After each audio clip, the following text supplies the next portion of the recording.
Girls, अब हम question number 1 exercise 5.2 का क्वेश्चन 1 का 3 से लेके 6 तक पार्ट आपको बताते हैं। पार्ट जो हैं वो हम करते हैं और उससे हम थोड़ा सा एनालिसिस करेंगे कि हमें किस किस्म के ऑब्जर्वेशंस लेनी चाहिए सबसे पहले डिटर्मिनेंट कैलकुलेट करने से वक्त। देखिए जी बच्चों, अब देखें जी पार्ट 4। सॉरी, मैंने वहाँ लिख दिया आपको कि पार्ट 3 मैं पहले करा चुकी हूँ।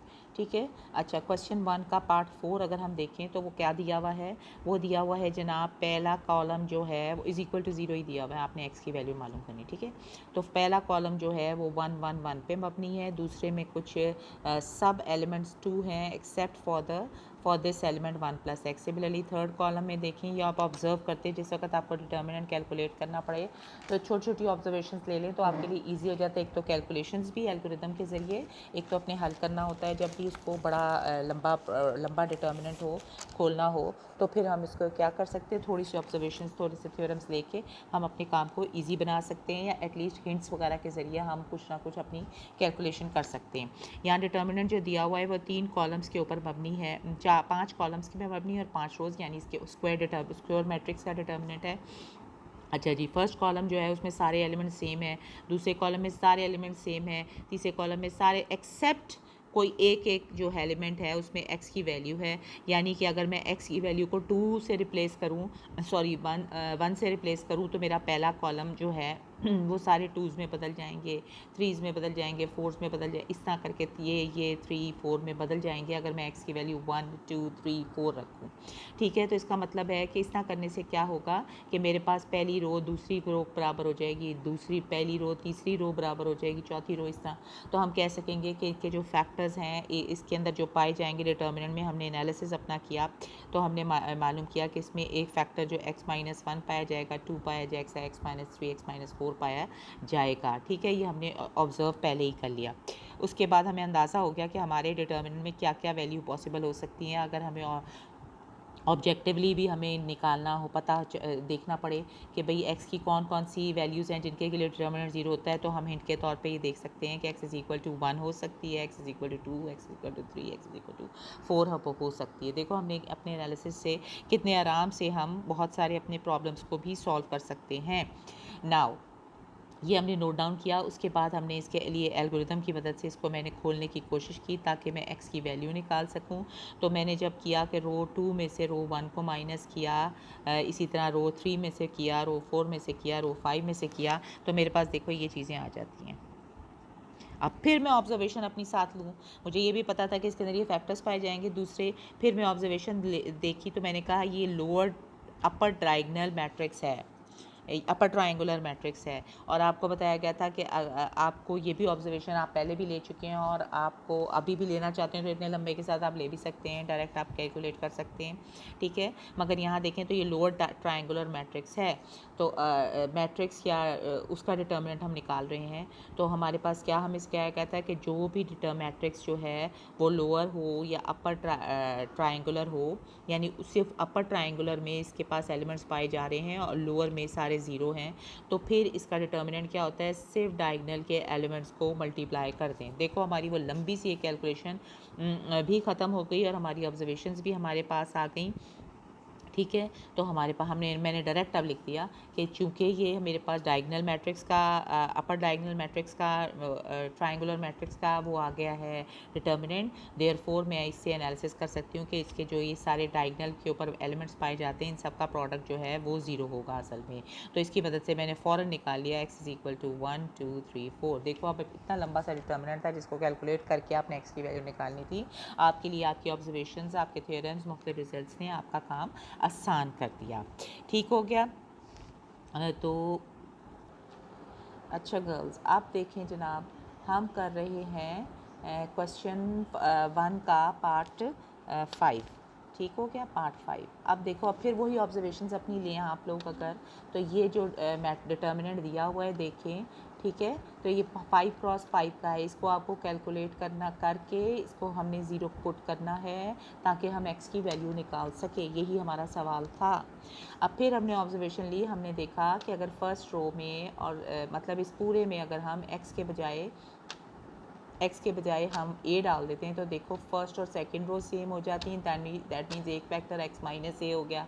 फिर फर्स्ट और थर्ड रो सेम हो जाती हैं, यानी एक फैक्टर और हो गया, एक्स माइनस ए का स्क्वायर हो गया। फिर फोर्थ और फर्स्ट रो भी सेम हो जाती हैं, 4 हो गया। ठीक है, तो यानी कि इसके जो फैक्टर्स हैं ये हमारे पास, हम कहते हैं एक्स माइनस ए जो हैं ये 4 फैक्टर्स तो इसके निकल आए हमारे पास। ठीक हो गया। अब ये 5 डिग्री इक्वेशन है या 5 है, दैट मीन्स एक वैल्यू 5 एक्स की हमें और चाहिए होगी। ठीक हो गया। तो चुनाचे हमने ऑब्जर्वेशन तो अपनी ले ली, अब हम अपना इजी बनाने का टास्क करते हैं। अब उसके बाद हम क्या करते हैं, हम फिर दोबारा से देखते हैं कि अगर हम रो वन के अंदर सारी रोज़ को ऐड कर देते हैं, ये भी हमारे पास है, तो हमारे पास फर्स्ट रो में एक्स प्लस 4a सारा आ जाता है और बाकी सारे जो एलिमेंट्स हैं वैसे ही के वैसे ही पड़े हैं। ठीक है। अब यहाँ पर देखा जाए तो देखें ऊपर की जो हमारे पास ऊपर का जो डिटर्मिनेंट का पहला है ये इज इक्वल टू 0 पड़ रहा है। ठीक है। अच्छा, फर्स्ट रो के अंदर सारा कुछ 1 हो जाता है। अब मैं क्या करूँ, ट्रिक करूँ। ठीक है, मैं कहती हूँ कि पहली रो को अगर मैं माइनस ए से मल्टीप्लाई करके R2 से ऐड कर दूँ, यहाँ 0 हो जाएगा। ठीक है। इसी तरह सारी रोज़ को हम अगर रो 1 को माइनस ए से मल्टीप्लाई कर सारी रोज़ में ऐड कर दे तो हमारे पास देखो कि ये चीज़ आ जाएगी इस तरह।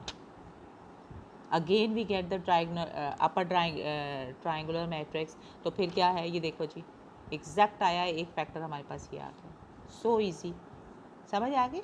तो हम इस तरह का इजीली हम कर सकते हैं। इसी तरह 6 सवाल को अगर हम देखें तो 6 सवाल में भी हमारे पास यही काम है जनाब। 6 सवाल में भी हमारे से यही हो रहा है कि अगर 6 को मैं सिर्फ रफली आपको दिखा देती हूँ। ठीक है, 6 को क्वेश्चन 1 का पार्ट 6 को अगर मैं दिखा दूँ तो वो भी 4x4 का मैट्रिक्स है। ठीक है, 1 प्लस, देखो आपको अब समझ आ जाएगी फ़ौरन से। ठीक है, 1 plus x 1 and 1 1 1 and 1 plus x. देखो इसके भी डायगोनल के ऊपर सारे एलिमेंट्स पड़े हुए हैं, और अगर मैं 1 प्लस एक्स को पूरा ही 1 प्लस एक्स को मैं 1 डाल देती हूँ, दैट मीन्स एक्स को मैं -1 डाल देती हूँ, तो देखो 1 2 3 4 ये चारों रोज़ बराबर हो जाती हैं, यानी 1 plus x raise to power cube तो एक फैक्टर है वही हो गया। अब चौथे के लिए मुझे फिर इसको कैलकुलेट करना पड़ेगा। ये सेम टू सेम पाँचवें की तरह का ही सवाल है, यानी अगर मैं सारी रोज़ को आपस में ऐड कर दूँ तो मेरे पास x प्लस 3 एक फैक्टर आ जाएगा। देखो कितने आसान है, आप x प्लस 4 एक फैक्टर आ जाएगा, और एक ये तो हमारे पास 1 प्लस एक्स है ही है। ठीक है, इसी तरह फिर अपर ट्रायंगुलर या लोअर ट्रायंगुलर मैट्रिक्स आप बनाकर एल्गोरिदम के ज़रिए सॉल्व करके तो आप बता सकते हैं कि इसके जो फैक्टर्स हैं। देखो मैंने सिर्फ ऑब्जेक्टिव तरीके से मैंने जल्दी से इसको निकाल लिया कि इसके जो हैं फैक्टर्स या इसकी वैल्यूज़ जो हैं x इज़ इक्वल टू 1 भी -1 है एक, और एक है -4। ठीक है, तो ये आपको अब हमने डिटर्मिनेंट्स कैलकुलेट करने के कैसे तरीके बताए हैं। एक सबसे पहले हमने बताया कि डिटर्मिनेंट 2x2 का भी मैट्रिक्स का किस तरह निकाला जाता है।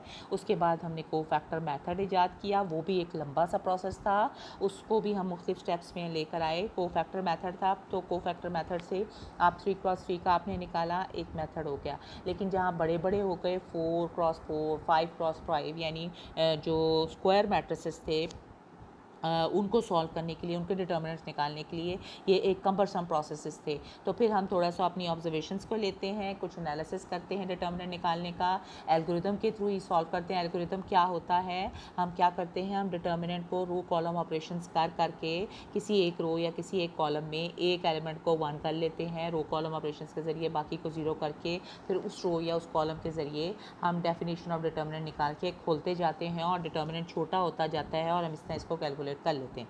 ये तो बिल्कुल सिंपल सा तरीका था डिटर्मिनेंट का। लेकिन जब बड़े डिटर्मिनेंट्स आ जाते हैं उनको हमें निकालना पड़ता है, फिर हम थोड़ी सी ऑब्जर्वेशंस ले लेते हैं ताकि हमें अंदाज़ा हो जाए। लगाना तो एल्गोरिदम ही पड़ता है, लेकिन आपको अंदाज़ा हो जाता है, और कई डिटर्मिनेंट जो इस किस्म के हैं वो फ़ौरन ही सॉल्व हो जाते हैं कि क्या क्या ट्रिक्स आपको सिखा दी थी। ठीक है, तो अब आपने इन्हीं ऑब्जर्वेशंस के मुताबिक हमने सब कुछ आपको डिटर्मिनेंट्स के बारे में बता दिया है। You will go through question number 2 4 3 4 5 6 and 7 8 as well. Well. ठीक है, तो अगला जो पार्ट है इसके लेक्चर का, उसमें मैं आपको थोड़ा सा 5.2 से रिलेटेड आइगन वैल्यूज़ का बताऊंगी। ठीक है, उसके बाद हमारा ये चैप्टर ख़त्म हो जाएगा and we will go for the test as well. ठीक हो गया। बाकी मैं छोटे छोटे जो अगर कोई बीच में मुझे लगता है कि कोई प्रॉब्लम्स हैं तो वो मैं एक्टिविटी वीडियोज़ के ज़रिए आपको क्लियर कर दूँगी। थैंक यू बेटे।